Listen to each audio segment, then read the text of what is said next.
Hello, welcome to intellectual mad house. நாங்க இன்னைக்கு மணிமுத்தார் டேமுக்கு வந்திருக்கிறோம் எகெயின். இன்னைக்கு நாங்க வந்து என்ன பண்ண போறோம் அப்படின்னா தாழ்வு மனப்பான்மையை பத்தி பேச போறோம். என் கூட கொஞ்சம் காலேஜ் ஸ்டூடெண்ட்ஸ் இருக்கிறாங்க. இன்னைக்கு என்ன பண்ணலாம் அப்படின்னு பார்க்கலாம். வாங்க போலாம். சரி, இப்போ எல்லாருக்கும் நிறைய பேருக்கு பாத்தீங்கன்னா தாழ்வு மனப்பான்மை இருக்கு. அது ஏன் வருது தாழ்வு மனப்பான்மை? ரைட். ஸோ இப்போ தாழ்வு மனப்பான்மை ஏன் வருது அப்படின்ட்டு உங்களுக்கு ஒரு கொஸ்டின் இல்லையா? இப்போ இந்த தாழ்வு மனப்பான்மை என்னங்கிறத முதல்ல பார்ப்போம். தாழ்வு மனப்பான்மைனா என்ன? அது வந்து நம்மளுடைய எண்ணம் இருக்கு இல்லையா? நம்மளுடைய எண்ணத்துல நான் ரொம்ப பெரிய ஆளு கிடையாது, எனக்கு நிறைய விஷயம் தெரியாது, எனக்கு வந்து அதிகமா விஷயம் இல்லை என்கிட்ட, நான் இவ்வளவுதான், நான் கம்மி தான் அப்படின்ட்டு ஒரு எண்ணம் நம்மளுடைய மைண்டுக்குள்ள பில்ட் ஆகி ரொம்ப வருஷமா இருக்கும். அது என்னவா இருக்குதோ அதுதான் உங்களை வந்து எப்படி நீங்க வந்து இந்த உலகத்தை பார்க்கணும், இந்த உலகத்துக்கு நீங்க யாருன்னு காட்டணும் அப்படிங்கிறத உள்ள இருக்கக்கூடிய எண்ணங்கள் தான் என்ன பண்ணும், ப்ரொஜெக்ட் பண்ணும். உள்ள இருக்கக்கூடிய எண்ணங்கள் எல்லாமே என்னால முடியாது, நான் வந்து ரொம்ப ஏழை மாணவன், நான் வந்து ஏழை ஃபேமிலி, நான் வந்து நிறைய விஷயங்கள் எனக்கு தெரியாது, நான் இவ்வளவுதான் அப்படிங்கிற மாதிரியான எண்ணங்களை நீங்க வந்து பில்ட் பண்ணி வச்சிருந்தீங்க அப்படின்னா நீங்க உங்க வாழ்க்கை ஃபுல்லா தாழ்வு மனப்பான்மையிலே தான் வாழ்வீங்க. சோ அப்ப தாழ்வு மனப்பான்மைனா என்ன அப்படின்னா உங்களுடைய தாழ்ந்த எண்ணங்கள், உங்களை பற்றி உங்களுக்கு இருக்கக்கூடிய எண்ணங்கள் ரொம்ப லோவா இருக்கும். நான் இவ்வளவுதான் அப்படின்ட்டு. இதான் தாழ்வு மனப்பான்மை. முதல்ல இதை புரிஞ்சுக்கணும். இதை புரிஞ்சுக்கிட்டதுக்கு அப்புறம் தான் நம்ம அதை எப்படி ஹேண்டில் பண்ண முடியும் அப்படிங்கறத நம்ம மூவ் பண்ணி பார்க்க முடியும். சரி, தாழ்வு மனப்பான்மை வருது இல்ல மனுஷங்களுக்கு, அதை தடுக்கிறதுக்குள்ள வழி என்ன?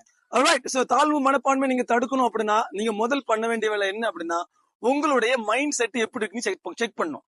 உங்க மைண்ட் செட் வந்து சூப்பரா பாசிட்டிவா கிரேட்டா இருந்துச்சு அப்படின்னா தாழ்வு மனப்பான்மை வர்றதுக்கான வாய்ப்பே கிடையாது. சரி, என்னுடைய மைண்ட் செட் வந்து கிரேட்டா இல்ல, பாசிட்டிவா இல்ல, அப்ப நான் என்ன பண்ணணும், இதை பாசிட்டிவா மாத்தணும். இதை பாசிட்டிவ் எப்படி மாத்துவேன்? நிறைய புக் படிங்க, நிறைய அச்சீவர்ஸ் பத்தி படிங்க. யார் யாரெல்லாம் எப்படி சக்சஸ் ஆனாலும் பாருங்க. ஃபார் எக்ஸாம்பிள், இந்த உலகத்துல அச்சீவ் பண்ணவங்களுடைய பேக்ரவுண்ட் பாத்தீங்க அப்படின்னா ஒண்ணுமே இல்லாம இருந்திருக்கும். அவங்க இன்ஃபீரியாரிட்டி காம்ப்ளெக்ஸ்ல வந்து கஷ்டப்பட்டிருப்பாங்க, தாழ்வு மனப்பான்மை அதிகமா இருந்திருக்கும். ஆனா ஒரு சின்ன டேர்னிங் பாயிண்ட் வந்திருக்கும். யாராவது ஒருத்தர் ஒரு பூஸ்ட் பண்ணி அவங்களை வந்து புஷ் பண்ணிருப்பாங்க, இல்ல ஏதாவது ஒரு புக் பார்த்து அவங்களுக்கு ஒரு இன்ஸ்பிரேஷன் வந்திருக்கும், இல்லன்னா ஏதாவது ஒரு பாசிட்டிவான மூவி பார்த்து ஒரு இன்ஸ்பிரேஷன் வந்திருக்கும், இல்லன்னா ஏதாவது ஒரு பிசினஸ் பீப்புளோடைய இன்டராக்ஷன் கிடைச்சி அதுல பெருசா இருப்பாங்க. சோ தாழ்வு மனப்பான்மை அப்படிங்கிறது நான் ஏற்கனவே சொன்ன மாதிரி உங்க மைண்ட் செட்ல உங்களை பத்தி லோவா இருக்கக்கூடிய எண்ணம், அதை உடைச்சு போடணும் அப்படின்னா அதெல்லாம் நீங்க வந்து ஹையா மாத்தணும். அதை ஹையா மாத்தணும் அப்படின்னா ஏதாவது ஒரு மோட்டிவேஷன், ஏதாவது ஒரு இன்ஸ்பிரேஷன் உங்களுக்கு கிடைக்கணும். அது ரீட் பண்ற புக் ரீட் பண்றது மூலமா கிடைக்கலாம், இல்ல பெரிய லீடரை பத்தி ஒரு இன்ஸ்பிரேஷன் கிடைக்கலாம், இல்ல அப்படின்னா ஏதாவது மூவிஸ் பார்க்கும்போது அதன் மூலமா ஒரு மோட்டிவேஷன் வரலாம், இல்ல அப்படின்னா ஒரு ஸ்போர்ட்ஸ் பார்க்கும்போது ஒரு ஸ்போர்ட்ஸ் பிளேயர் எப்படி முன்னேறினார் அப்படிங்கிற பத்தியான இதை படிக்கும்போது அதன் மூலமா ஒரு மோட்டிவேஷன் வரலாம். சோ இது வந்து இன்ஃபீரியாரிட்டி காம்ப்ளெக்ஸ், இந்த தாழ்வு மனப்பான்மை அப்படிங்கிறது வந்து ஒரு நோய் மாதிரி தான். அதுக்கு மருந்து இருக்குது. மருந்தும் நீங்க தான் கண்டுபிடிக்கணும். வெளியில இருந்து யாராவது கொடுத்தா வேலை செய்யாது. நீங்க உங்களை மோட்டிவேட் பண்ணுங்க, ஆட்டோமேட்டிக்கா உங்களை பத்தி லோவா இருக்கக்கூடிய எண்ணங்கள் எல்லாம் ஹையா மாறிடும். அது அரகண்டா போயிடக்கூடாது. ஹையா மாறினாலும் ஓகே, என்னுடைய லைஃப்ல நான் முன்னேறணும், தாழ்வு மனப்பான்மை நல்லது கிடையாது, அதை நான் உடைக்கணும் அப்படிங்கிற ஒரு முயற்சி எடுத்தீங்கன்னா நிறைய புக் படிங்க. நான் ஏற்கனவே சொன்ன மாதிரி நிறைய பாசிட்டிவான விஷயங்களை கத்துக்கங்க, அதை ஸ்டோர் பண்ணுங்க, அதை அப்படி எக்ஸிக்யூட் பண்ணுங்க. அவ்வளவுதான். இதை தவிர ஒரு பெரிய வழி எனக்கு தெரிஞ்சு கிடையாது. But this is the best way also. Right.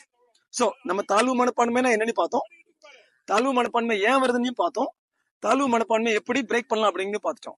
So நான் என்ன சொல்ல வரேன் அப்படின்னா தாழ்வு மனப்பான்மை ஒரு நோய், அந்த நோய்க்கு மருந்து இருக்குது. அதை நீங்க எடுத்துக்கிட்டீங்கன்னா கண்டிப்பா நீங்களும் அதை உடைச்சிட்டு வெளியில வரலாம், ஒரு சூப்பரான ஆளா வரலாம். தேங்க்யூ.